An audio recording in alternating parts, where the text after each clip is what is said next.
Retour sur notre plateau, ça se discute. Donc, on a autour de la table des personnes qui nous ont fait la gentillesse d'abord de se déplacer, de se présenter, de partager leurs idées, de nous aider à poser quelques petits jalons pour ce raisonnement, qui est enfin cette exploration vers le SaaS.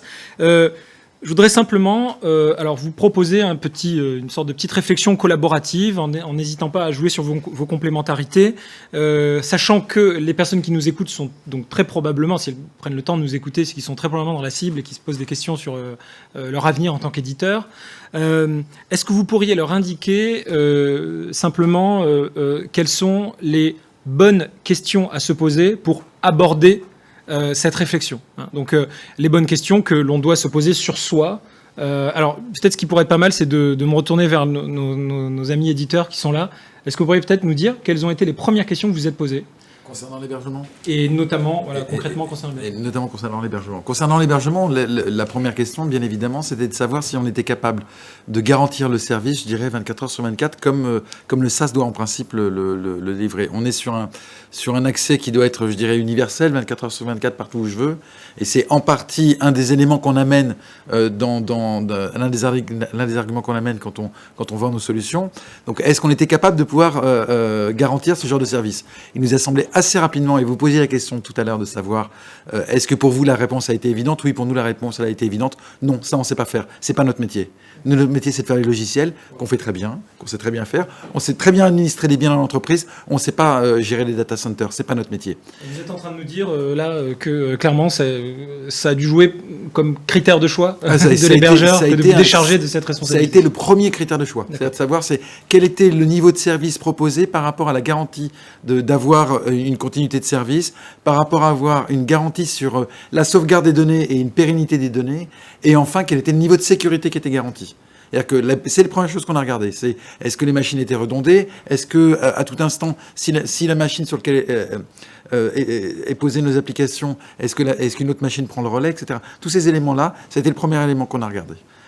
On a eu, en tout cas, en l'occurrence, on a hébergé par Aspawi qui nous a beaucoup accompagnés sur la démarche. Ça, c'est qui a été très guidant parce que sachant dans la démarche. Donc on a eu des réponses qui ont été extrêmement sécurisantes à ce sujet. L'une des choses, c'est qu'on a eu aussi rapidement des clients qui nous ont posé ces questions-là, qui nous ont posé des questions sur « Ok, très bien, mais d'une part, est-ce que vous me garantissez que mes données sont sécurisées ?» Tout le monde n'est pas à même de pouvoir aller sur mon site. Et la deuxième chose, c'est dans quelle mesure je peux récupérer mes données rapidement.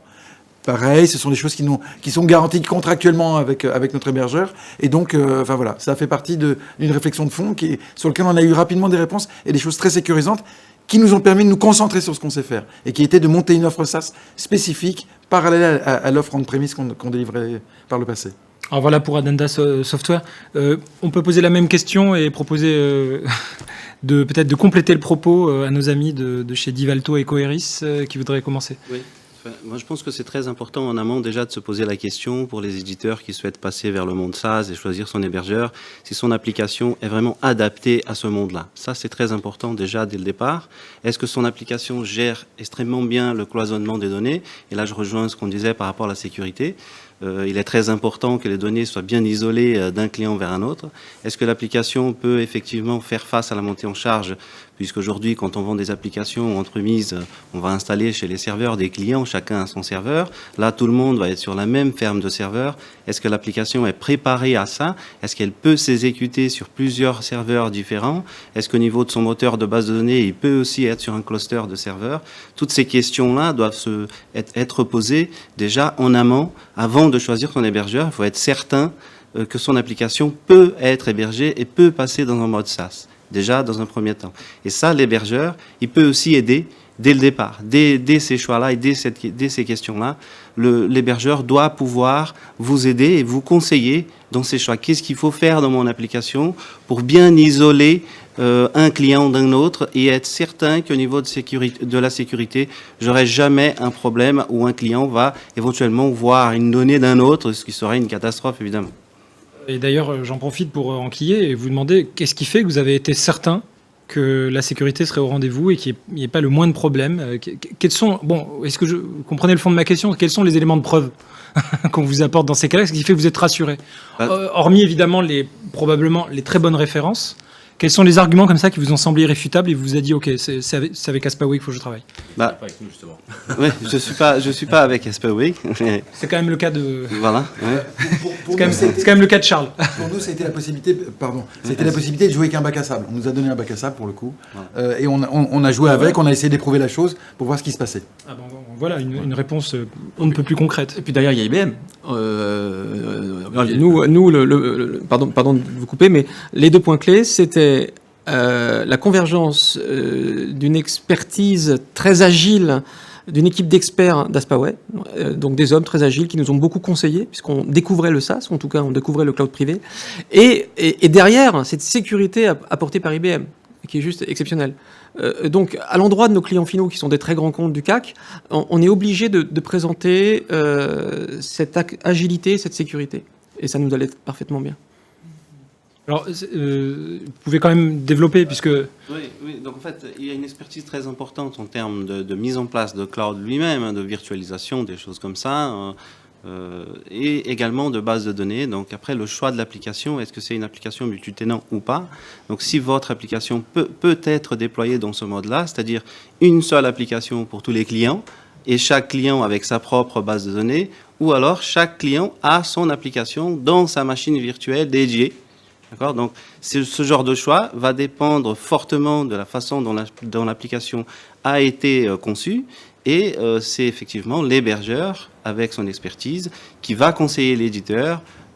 Est-ce qu'il doit mener un travail et investir dans le développement pour adapter son application, puisqu'il est peut-être pas trop loin, pour délivrer une application multitenante et une application unique pour tous les clients, ou est-ce qu'il va plutôt aller dans chaque client à son application isolée, dans sa petite VM de façon isolée en fait? Peut-être une question un peu indiscrète. Qu'est-ce qui pourrait vous faire changer d'hébergeur un jour?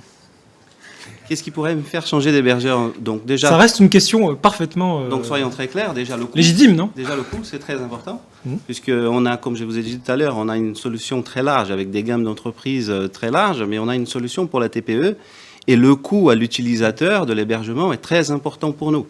C'est-à-dire qu'on est vraiment une solution à bas coût pour la petite TPE de 5 employés et on a besoin que l'hébergement ne soit pas un poste de coût très important dans nos tarifs, on va dire. Ça, c'est très important. Et après, la disponibilité des services. Il nous faut aujourd'hui une garantie, c'est la loi des 9, comme on dit, il nous faut une garantie 3,9 minimum. C'est énorme. Aujourd'hui, on est sur un hébergeur qui a une garantie 99,95. Donc, si on en a un autre qui nous propose 99,99, on va, de disponibilité des services, on va étudier son offre. Donc ça, c'est très important. Alors c'est le moment où Patrick Lagorce prend, mais alors de façon absolument pas préméditée, la parole. Non, peut-être une précision, c'est que dans les choix effectivement que vous avez opérés, ça a été aussi d'opérer vous-même le delivery, c'est-à-dire l'exploitation de vos solutions. Oui, parce que je précise que, comme j'avais dit tout à l'heure, on avait commencé dans les années 2000, pour ceux qui nous et on n'a pas trouvé d'offre, à l'époque qui répondait à ces besoins, et donc on l'a construit nous-mêmes. Je dirais que dans le choix d'un hébergeur, nous qui discutons avec des éditeurs de logiciels depuis maintenant 13 ans, certes, il y a toujours une problématique à la base qui va se poser sur l'organisation de la sécurité, des architectures, les montées en charge, la mise en adéquation du tarif. Mais néanmoins, il y a quand même 3 sujets qui vont être fondamentaux derrière. Le premier va être de dire quelles sont les couches de services que je vais ou pas empiler au-dessus de l'infrastructure que je vous mets à disposition. CF typiquement ce qui est proposé dans le cadre de solutions de type cloud public, sujet qu'on avait déjà abordé il y a quelques temps. Deuxièmement, une question qui va être fondamentale, c'est par rapport aux solutions, vous, monsieur l'éditeur, que vous allez déployer sur le marché, quel est l'usage que va en faire votre client? Est-ce qu'il va avoir besoin de travailler dans des heures de bureau? Est-ce qu'il va avoir besoin de travailler en 24/7? Est-ce qu'il va travailler sur différents fuseaux horaires parce que vous adressez des entreprises qui ont des positionnements internationaux? Et tous ces sujets-là vont être impactants potentiellement sur la construction de l'offre. Et puis le troisième élément qui est clé, c'est comment on va délimiter les couches de services et la responsabilité des uns et des autres. Ça, ce sont des éléments qui vont être extrêmement structurants pour, au-delà de la problématique technique, de la gestion de la sécurité, qui sont les usages. Je pense qu'il y a un point qui est très important, c'est la rencontre avec les hommes. Je pense que c'est le premier critère. Donc, comment recrute-t-il? Quelle ambiance il y a? Quelle confiance? La transparence sur les processus. Moi, je rencontre des hébergeurs qui me donnent carrément leur manuel de process. De temps en temps, c'est absolument surprenant. On leur dit, c'est tout votre savoir-faire. Et ils vous disent, pas du tout, notre savoir-faire, ce sont nos hommes. Donc moi je pense que le premier critère, c'est celui-là. Après, la capacité industrialisée, effectivement, à conseiller. Et je trouve qu'il y a une différence importante entre le monde de l'éditeur, qui a une solution spécifique à faire héberger, et le monde de l'entreprise, où on a plutôt des solutions génériques. Et c'est pas du tout la même démarche pour choisir son infogéreur. Alors peut-être le mot de la fin pour Thierry Vonfeld. Je crois que on a évoqué l'aspect coût qui revient très souvent dans les couches basses, on va dire, du cloud, avec le PaaS qui est évidemment la couche, ou le IaaS qui permet d'héberger la solution SaaS. Et il ne faut pas se tromper de cible, parce que c'est pas le fait de mutualiser ou pas d'ailleurs les serveurs qui va beaucoup jouer, parce que la proportion dans le coût global, ça doit être de l'ordre de 5% et quelques.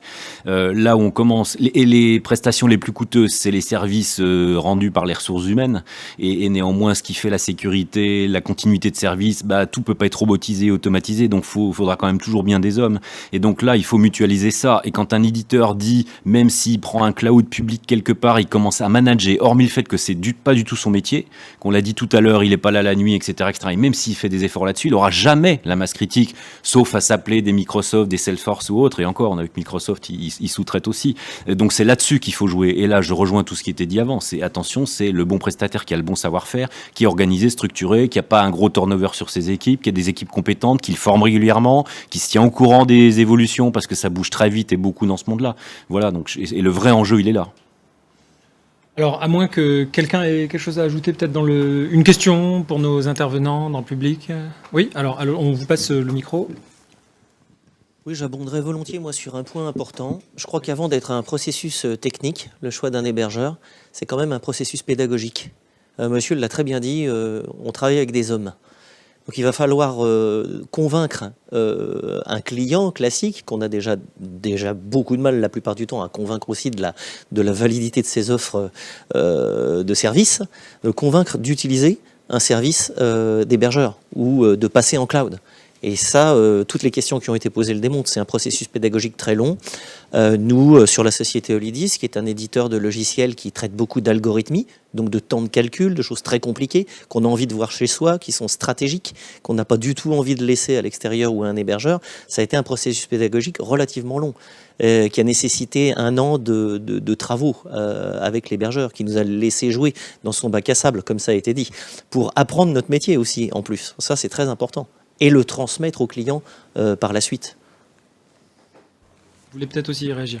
Oui, moi ce que je voulais dire tout simplement, c'est que ça a été un peu évoqué au début, le choix d'un hébergeur, c'est aussi lié à un engagement qu'in fine l'éditeur va porter.